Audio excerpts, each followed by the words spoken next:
كلمة. نعم. نعم أستاذ، إذا نحن كمجلس شعبي في ولاية تيزي وزو لدينا نية كبيرة للنهوض بقطاع الاستثمار في ولاية تيزي وزو. هذه الولاية التي تحوز على 18 منطقة نشاطات وثلاث مناطق صناعية.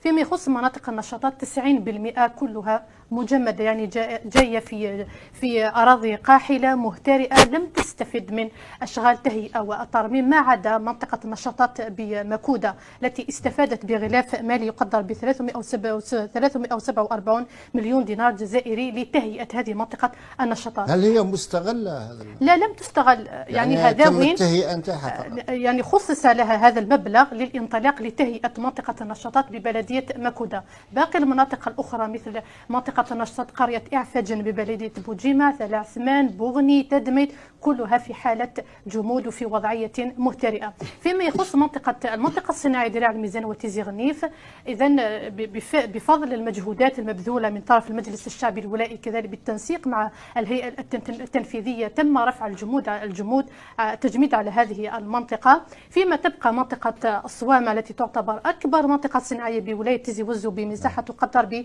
327 هكتار، ما زالت في حالة جمود. السيد والي ولاية تيزي وزو صرح خلال انعقاد دورة المجلس الشعبي الولائي أن كل هذه الأراضي مسجلة على مديرية أملاك الدولة، والإجراءات يعني متواصلة من أجل رفع التجميد على منطقة الصناعية بالصوامع.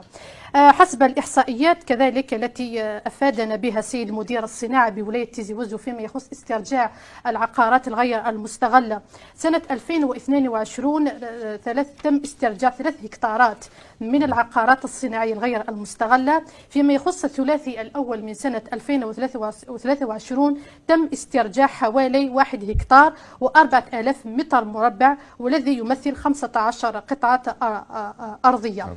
إذا نحن في ولاية تيزي وزو طبعا أستاذ تم منح عقود امتياز للمستثمرين، أنا ألقبهم حقيقة بمستثمرين طفيليين، تم منح عقود امتياز لسنوات، هذا مش الآن، في السابق، في السنوات نعم. سابقا وهميين. نعم. تم منح عقود امتياز لسنوات طويلة، لكن لم يتم تجسيد هذه المشاريع في الميدان. هل هذه الفئة التي تم استرجاع العقار اللي استفادت منه أو ما نعم، زالوا يعني تدريجيا، يعني الآن ولاية تيزي وزو تقوم باسترجاع هذه الأراضي الغير المستعلة تدريجيا، وأيضا فسخ عقود الامتياز التي تم منحها لمستثمرين وهميين، وعقود أو رخص الاستغلال المؤقتة اللي نعم.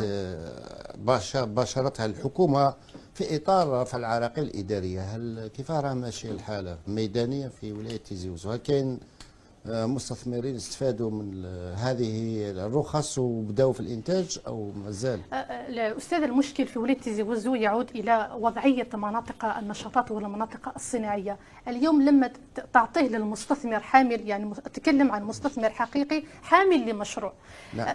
تمنحه عقد امتياز وتروح له تقول له لمنطقة النشاطات روح تجسد المشروع، ومنطقة النشاطات في وضعية قلت لي كاين منطقة صناعية وين هي دراع الميزان وتيزي غنيف، يعني هل انطلقت بها يعني هذا انطلق بها الانتاج؟ نعم، حسب ما افاد به السيد مدير الصناعه لولايه تيزي وزو، قال تم اختيار المؤسسه التي سوف تتكفل بانطلاق اشغال التهيئه على مستوى منطقه الصناعيه بدراع الميزان وتيزي غنيف. هذه خطوه ايجابيه نثمنها طبعا كمجلس شعبي الولائي، ونتمنى ان تعمم هذه الخطوه على باقي مناطق النشاطات والمناطق الصناعيه المنتشره في اقليم ولايه تيزي وزو. شكرا. نعم.